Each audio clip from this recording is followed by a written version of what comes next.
The test is in 4-part, Part 1, Part 2, Part 3, and Part 4. Now look at Part 1. Part 1. Listen to the news report about a robbery and then complete the notes from the detective's notebook. First, you have some time to look at questions 1 to 6.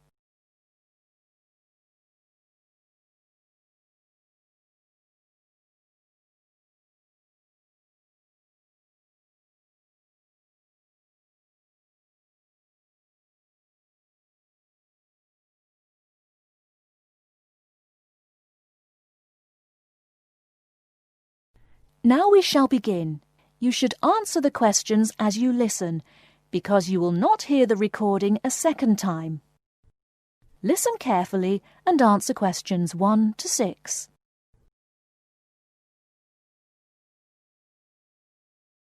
There has been an armed robbery this morning at the Halifax Building Society's branch in Edward Street. John Briggs is at the scene with Detective Sergeant Henry Lawson. Detective Sergeant, can you tell us what you know about the robbery? Yes, the raid took place this morning shortly after 11:30 when a man accompanied by a woman went into the offices of the building society and asked to see the manager. There were no other customers in the building at the time. They were let into the manager's office and the woman produced a gun from her handbag. Then they took the manager back out of his office and made him tell the cashiers to hand over all the money they had in the tills and in the safe. It came to about $25,000. Presumably you have a number of witnesses. Yes, we have a good description of both of them. The man was about 1 meter 80 centimeters, around 35 years of age, with blue eyes and short curly red or ginger hair. He was wearing jeans, a green sweater, and a 3/4 length blue coat. When he spoke to the cashier when he came in, he called himself Mr. Erickson, but we doubt whether that is his real name. But we do know that may be his real name. He also spoke with a strong Scottish accent, which may help us to trace him. Before you hear the rest of the conversation, you have some time to look at questions 7 to 10.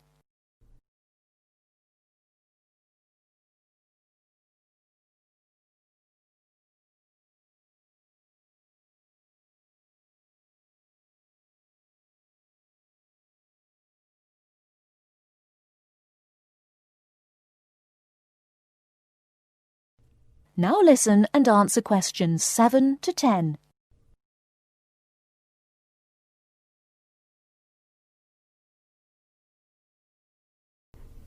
And what about the woman? Now, she is in her early 20s, slim and quite tall, about 1 meter 70 centimeters. She was wearing a long white raincoat, which was quite loose-fitting, and which she didn't take off. She had a beige handbag, which they used to hide the gun in. She's got straight, shoulder-length blonde hair, blue eyes, and like the man, has a noticeable accent. Do you have any other information? Yes, the car they used was seen by 2 or 3 people. It's a blue or dark blue Ford Escort, and we have the registration number.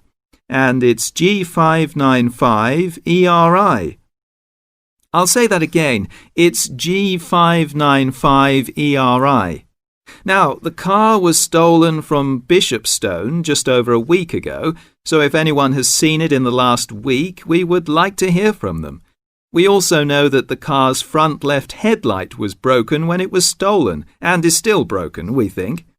So, you would like information from the public about the car?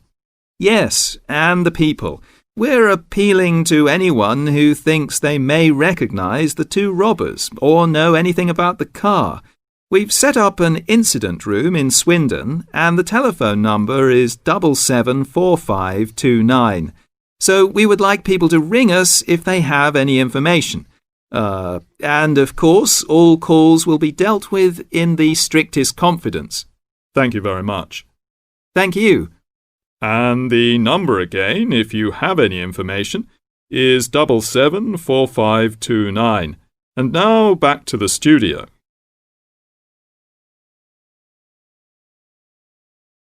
That is the end of part 1. You now have half a minute to check your answers.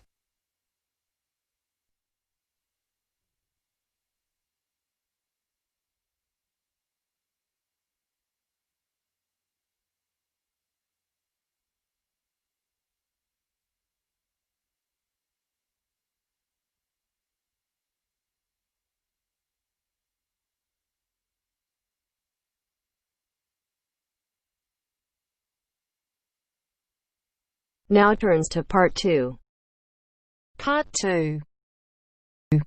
You will hear a conversation between an IELTS candidate and an IELTS administrator. First, you have some time to look at questions 11 to 15.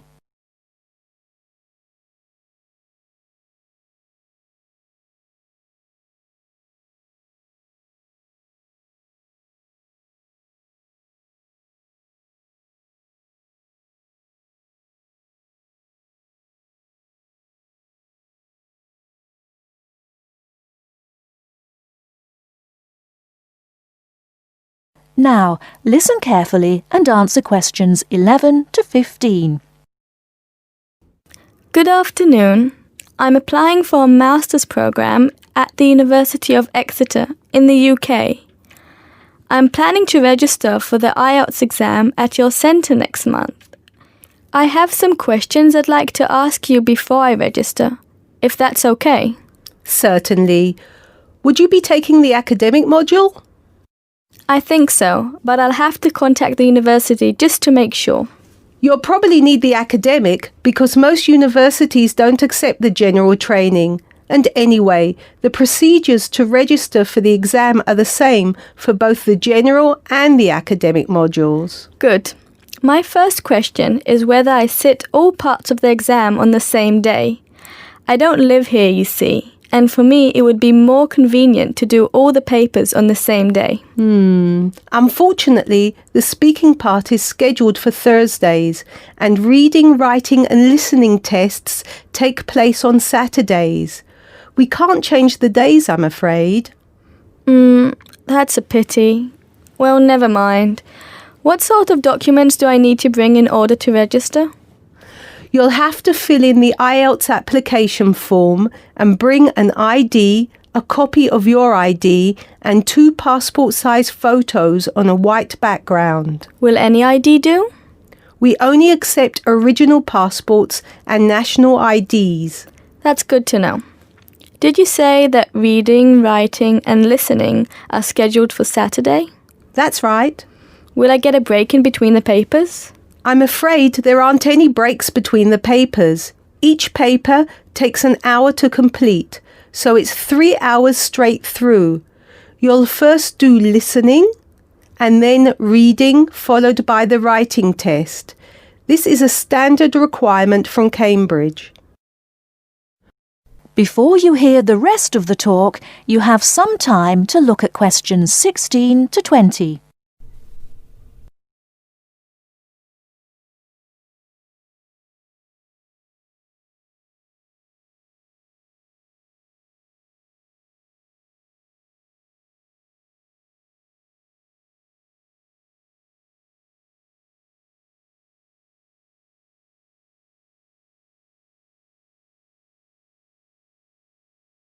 Now listen and answer questions 16 to 20. Okay, and how soon after the test can I pick up my results? It takes 13 calendar days for the results to be processed. Can you let me know how much it is and the form of payment? The examination fee is $200. You can pay by credit or debit card. We also accept checks. We only accept cash as a form of payment in exceptional circumstances. And one last question. Can I mail you the application documents? Certainly. You can send all the documents by registered mail to our address, 47 Clover Place, New Rochelle, New York. Could you spell New Rochelle for me, please? Certainly. Neurrochelle.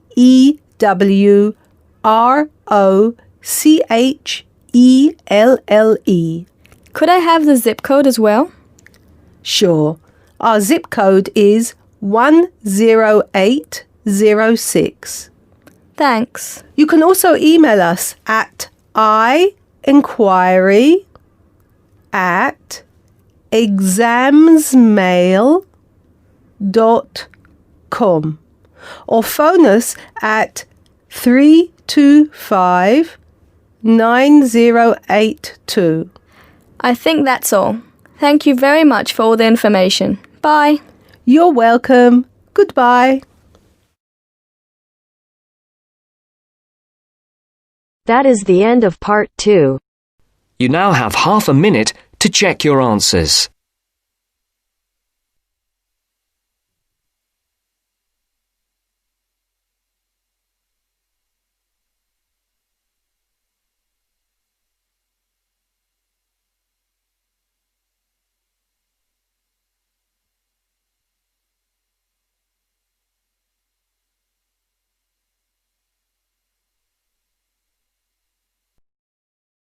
Now turns to part 3. Part 3. You will hear a discussion between two students, Rosie and Mike, and a university tutor. In the first part of the discussion, they're talking about a survey they have conducted on local entertainment. First, look at questions 21 to 26.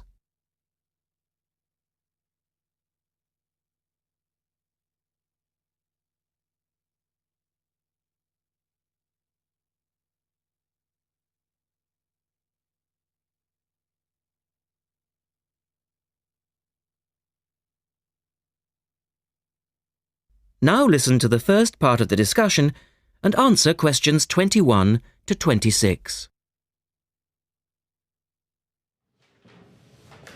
Good morning, everyone. Well, I think we can start straight away by getting Rosie and Mike to do their presentation.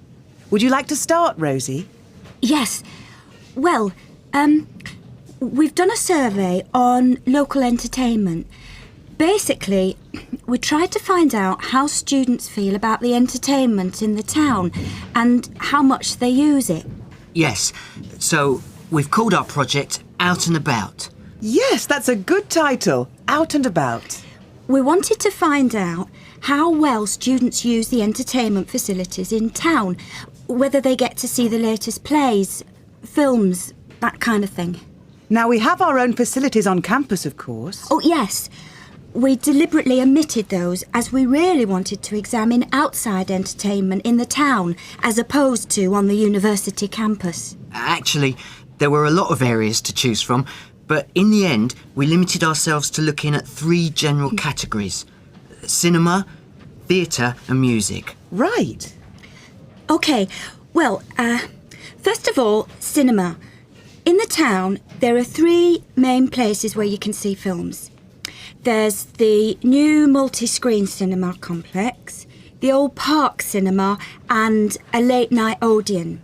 So, if you look at this chart, in terms of audience size, the multi-screen complex accounts for 75% of all cinema seats. The Park Cinema accounts for 20% of seats, and the late-night Odeon has just 5% of seats. As you probably know, the complex and the park show all the latest films, while the late-night cinema tends to show cult films.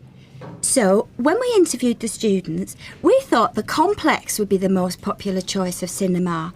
But surprisingly, it was the late-night Odeon. Yeah, and most students said that if they wanted to see a new film, they waited for it to show at the park, because the complex is more expensive and further out of town, so you have to pay more to get there as well. Yes, and that adds to the cost, of course, and detracts from the popularity, evidently. Well, next, we looked at theatres. The results here were interesting because, as you know, there's a theatre on campus which is popular, but there's also the Stage Theatre in town, which is very old and architecturally quite beautiful. And there's the large modern theatre the Ash Top that has recently been built.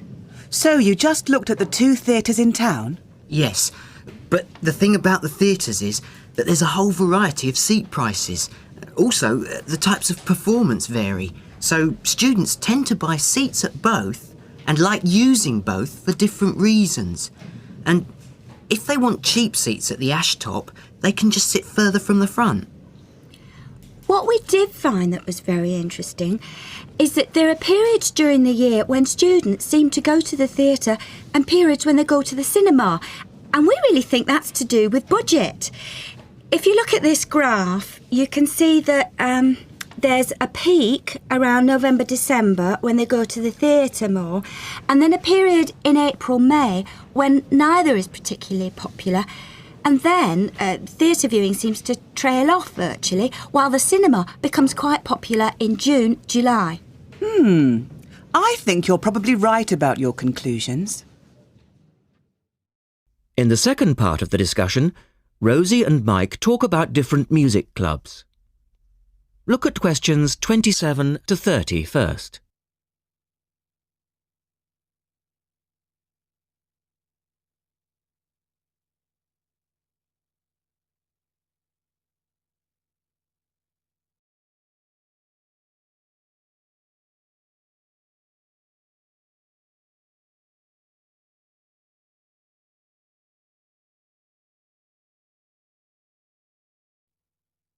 Listen carefully and answer questions 27 to 30. Well, lastly, we looked at music, and this time we were really investigating the sort of small music clubs that offer things like folk or specialise in local bands. So not musicals as such? That's right. We looked at 3 small music venues and we examined the quality of the entertainment and the venue and gave a ranking for these. A cross, meaning that the quality was poor, a tick, meaning it was okay, and 2 ticks for excellent. First of all, the Blues Club, which obviously specialises in blues music. This was a pretty small place and the seating was minimal, so we didn't give that a very good rating. No, we don't recommend that one, really. Then the Sansu, which plays a lot of South American music. It was a big place, very lively, good performers, so 2 ticks for that one. The Pier Hotel is a folk venue, a good place for local and up-and-coming folk artists to play. Not the best of venues, as it's in a basement and a bit dark, but the quality of the entertainment was reasonable and the lighting was very warm, so we felt it deserved an average rating. Now finally, there's the Bald Rock Cafe, which features big rock bands and is pretty popular with students, and we enjoyed ourselves there as well, so top marks for that one. And then, did you get any information from the students as to which of the clubs they preferred? That is the end of part 3. You now have half a minute to check your answers.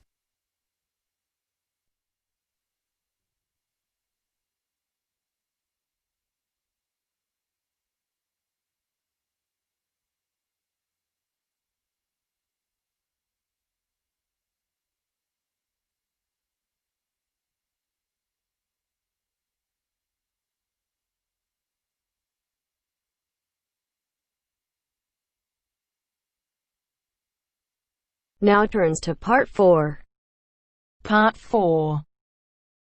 You will hear part of a lecture on wildlife. Listen carefully and answer questions 31 to 40.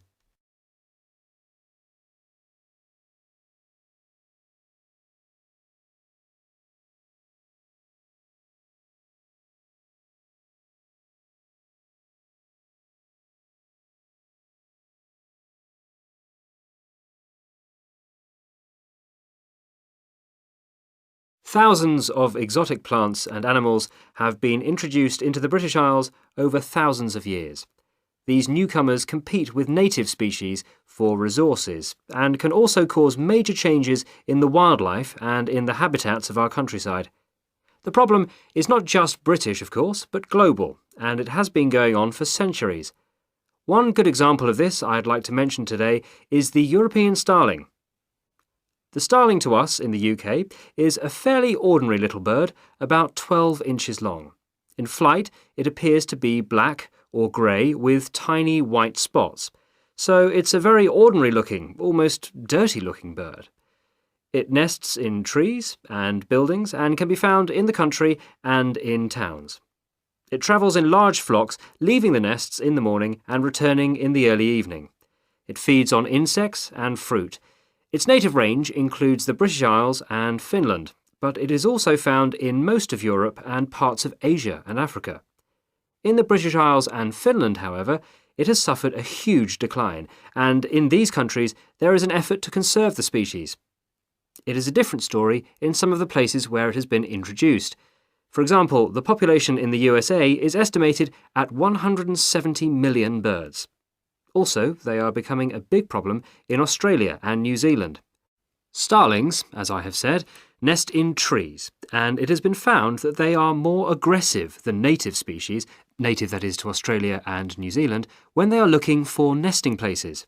They therefore compete with native species for nests, and also they drive those species away from nests. So, this nest-building activity causes harm to native species, but also they are a nuisance to humans. They gather in large flocks of thousands of birds and feed together on commercial crops. This causes great financial damage to farmers.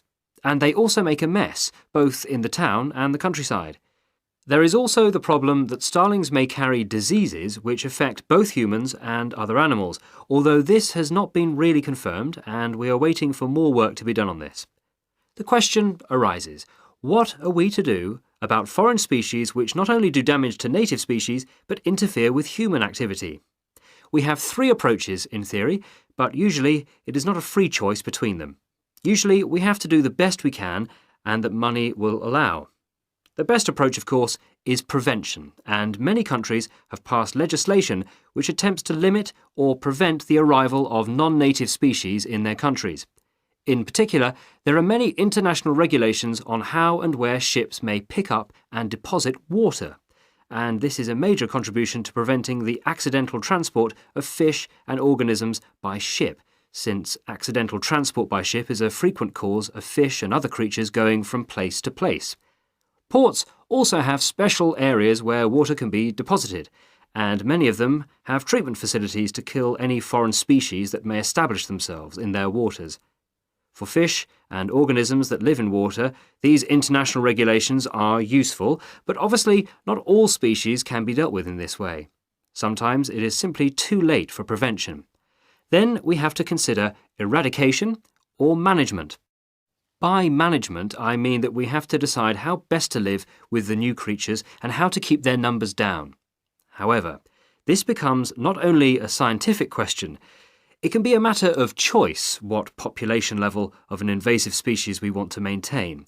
This choice involves costs. There is the cost of living with the species, and there is the cost of managing the species over time, and species management is usually a long-term business without any foreseeable end. However, there is not just the economic aspect to this question. We can also consider the ethical point. How should we treat animals which we have, sometimes deliberately, introduced into the environment?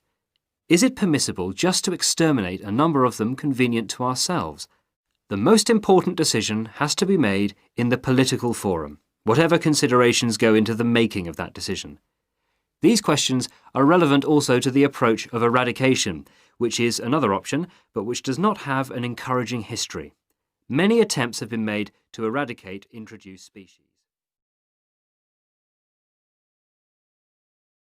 That is the end of part 4. You now have half a minute to check your...